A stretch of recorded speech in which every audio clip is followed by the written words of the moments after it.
Hi, this is Kirk, the bariatric carnivore. Well, today was leg day. Leg days suck.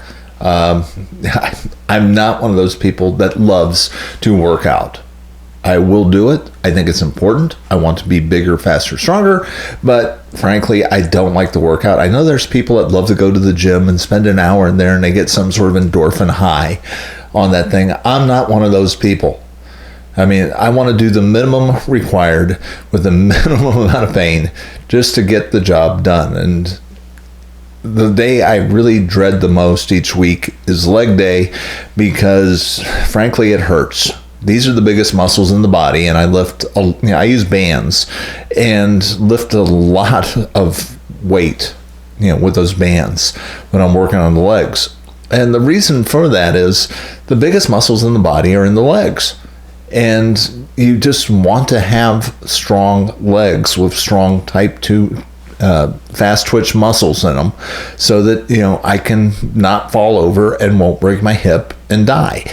So, the stronger your legs are, the better off you are. And there's an ancillary benefit. Your muscles is where you really should be storing glucose.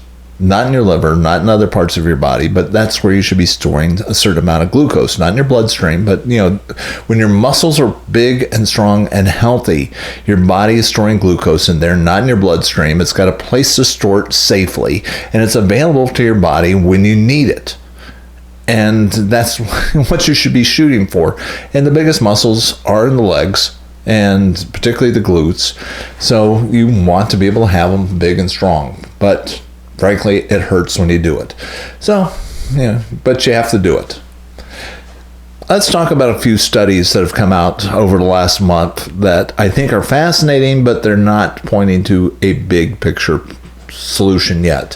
Frankly, if you're waiting for the big study that's going to come out and says keto, low carb, carnivore is the best diet of all time and the best thing since sliced bread, well, keep holding your breath. But there are certainly great indicators that things are better with carnivore than we really thought. And here's the whole thing. The crux of the matter is this. The reason why your doctor freaks out whenever you tell them that you're eating low carb is that they're concerned about your cholesterol level. That saturated fat is automatically going to increase your blood cholesterol level. And gosh, if that happens, you're going to have a heart attack. Why do they have that opinion? Well, it's called the lipid blood hypothesis. And this was created back in the 1950s by a guy by the name of Ansel Keys. And he created this 7-country study where he kind of looked at, okay, how much dietary fat do these people have and how many heart attacks do they have? And he found this great big straight line link between in these 7 countries. The more fat that they ate, the more heart attacks they had. Therefore, ipso facto, boom.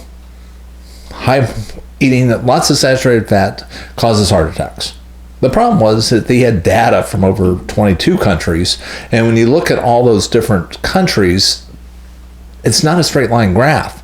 I mean, there's countries like Germany, Switzerland, France, where they eat lots of saturated fat, and they have the heart attack rate that we have in the United States. So there's a bunch of people that kind of looked at that data saying, frankly, it's not the dietary fat that people are eating, it's the sugar.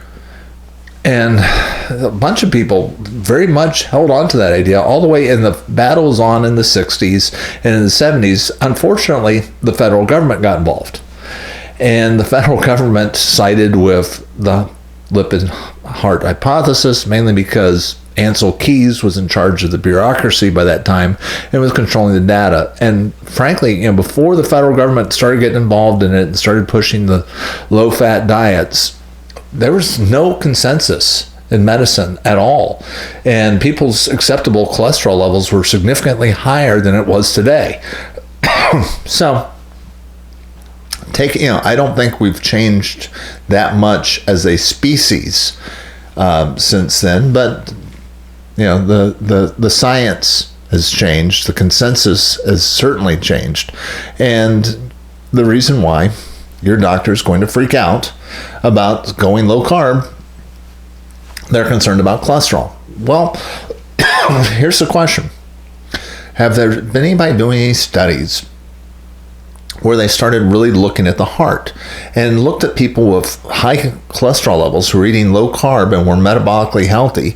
Could they see any damage to the heart? And frankly, there was a 5-year study that came out in December, appeared in the journal Metabolism, and the result was no. Having high cholesterol and being metabolically healthy does not increase your risk of heart disease and shows no sign of improving it, causing any damage at all to your heart. So that was big study number 1 that made me feel a little bit better about being metabolically healthy and having a higher than recommended cholesterol level. It doesn't seem to cause problems. Number 2 was this week, Tuesday, a meta-analysis came out where they compared people that were on different low-carb diets, and they looked at cholesterol levels, and they tried to find a link between those diets and increasing HDL or LDL cholesterol, the so-called bad cholesterol. And does this increase your chances of dying? And the answer, when you looked at those studies, was no. It doesn't do anything at that. So here's 2 studies dealing with low-carb people that are eating low-carb diets and not having any heart disease, even though they may have elevated cholesterol levels. So does this mean that we can ignore cholesterol? Well, frankly, if you're not eating low carb, maybe not. See, the reason why we associate high cholesterol with heart disease is because you're comparing a couple of different groups. And when you look at epidemiological research where they do food frequency questionnaires and they ask people, what did you eat in the last week, and then look at their chances of dying over 10, 20 years, people that eat meat and they combine processed meat like hot dogs and sausages and kielbasa's and stuff like that with people that also eat just pure really good steak or chicken or anything else. And matter of fact, there was one study where they said that meat eaters are people that ate lasagna. And frankly, I have not had a lasagna in 5 years, so I have no idea how in the heck that made me a meat eater, because they asked about lasagna. I can't figure that out. But anyway, when you compare these different groups, here's the problem. When you think of a person that doesn't really give a rip about eating ribs and hot dogs and stuff like that, do you think of them as the healthy person in the crowd? What do the quote-unquote healthy people do? Well, they're runners, and they don't drink, and they don't smoke, and they eat lots of fresh fruits and vegetables and stuff like that. And they're health conscious. People that tend to really not care about what they eat probably drink and smoke at a higher rate, don't exercise probably. They're not controlled for that stuff, and what we're starting to compare now is, because we've got this group of low carb people out there who are health conscious that are also eating meat, now we've got a new group of folks that we can really compare. When you compare a vegetarian diet over a few years and heart health versus somebody who's been eating low carb for 5 years, now we can compare apples and oranges, and we can get better studies. And frankly, that's what we're going to be seeing in the next couple of years. Now, the other study that I wanted to mention was a very interesting study that came out for the first time a couple of years ago. And this is a Stanford professor who did it. And what he did was he put people on a low-carb diet for 2 weeks, and then a vegetarian, regular carb diet the other 2 weeks. And the way the headlines came out when that study was released was, oh my gosh, look at here. The low-carb diet did not cause more weight loss and was actually not making people healthier. There's a problem with that study, though, that a couple of people noticed at the time, but it was reanalyzed. And it came out just a couple of weeks ago, where they really compared that study And here's the problem. When you're comparing two different diets, and look, low carb diets change people's metabolism.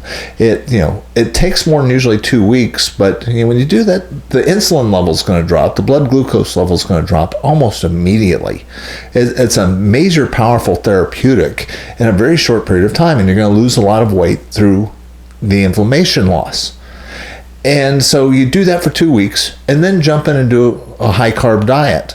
And guess what? You're still getting the benefits of eating the low carb diet. The inflammatory markers have all gone away. So that was the problem with that particular study. It was, there was no washout period from one diet to the next. They did them back to back. And when they reanalyzed the data, they actually said, you know what?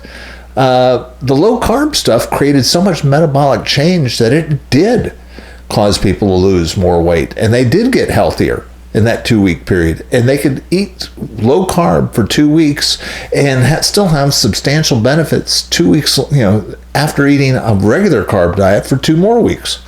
So it was kind of an amazing little reanalysis of that study, and there's a lot of good videos out there where the authors of it go back through and rediscuss it. The reanalysis was done by Dr. Ludwig over at Harvard, and kind of fascinating result.